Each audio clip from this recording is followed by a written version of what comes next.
Hello again.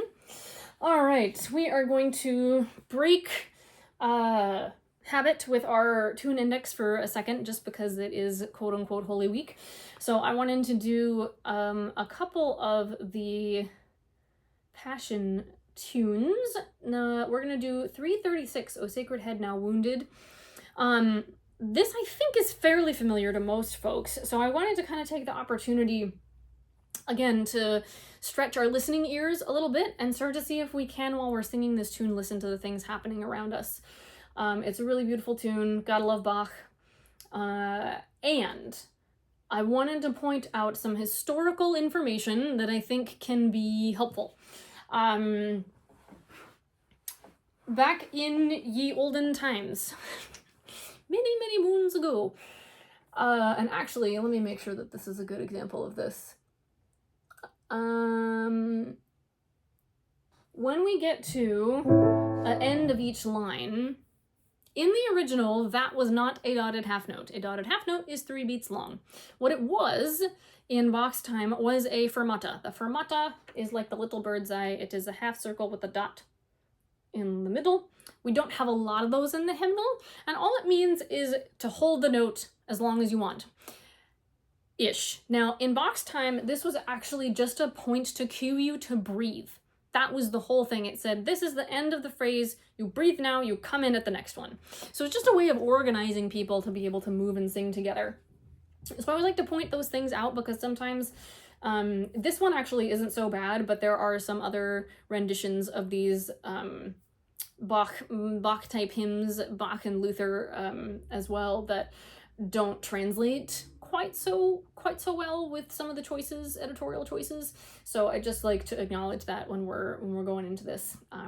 This one is a good one, a good example of it. The editorial things were done well, so yay, hooray. All right. Okay. Another thing. So while we're in the middle of listening to other things around us, talking about this musical phrase and singing the words. And Bach is great because he is almost always going to sort of hand it to you on a silver platter. The text and the notes are going to go together really well, so that the emphasis that you would make in the text is the emphasis that you would also make in the notes. For example, if we take this first phrase, O sacred head now wounded, you can see how it goes to the word wounded, right? Wounded. So that would be sort of the climax of the phrase, or that's where we're going.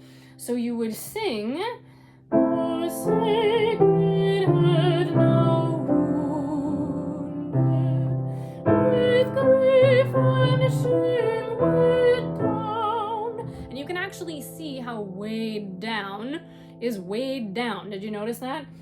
Weighed down. It doesn't move the same as the other parts do. It's very cool. That is going to be kind of a similar pattern throughout the rest of this hymn.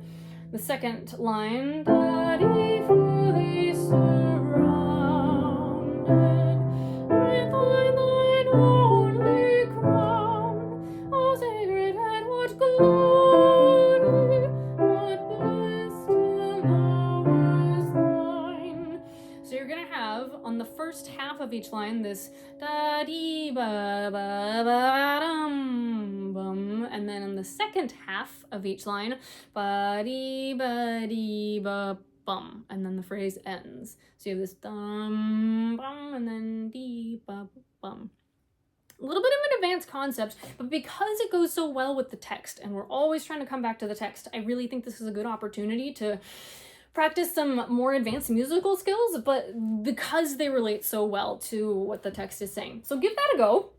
And I'll try to kind of over-exaggerate here. We'll see how well I do as we go through this together. All right, here we go.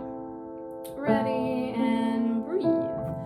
Oh, sacred head now wounded, with grief and shame weighed down, now scornfully surrounded with thorns thine only crown.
Oh, yes, this is a good example. Daha, I'm not totally crazy. Okay, so speaking of musical phrases, talking about those little fermatas, it would also potentially have been at the half phrase. So for example, oh sacred head now wounded, pause, with grief and shame weighed down, fermata. And it would have gone on like that throughout the rest of the piece. So this is where we still have a pretty good example of editors making good choices with how that translates into modern notation. Cool! Oh, and if you're out there going, Catherine, what are you talking about with the text and why it's really good when Bach would have written in German? Yes, he would have written in German. But quite often, German will have a very similar text stress to English just because of the way the language functions. So I haven't totally lost my marbles, don't worry. You'll know when that time comes.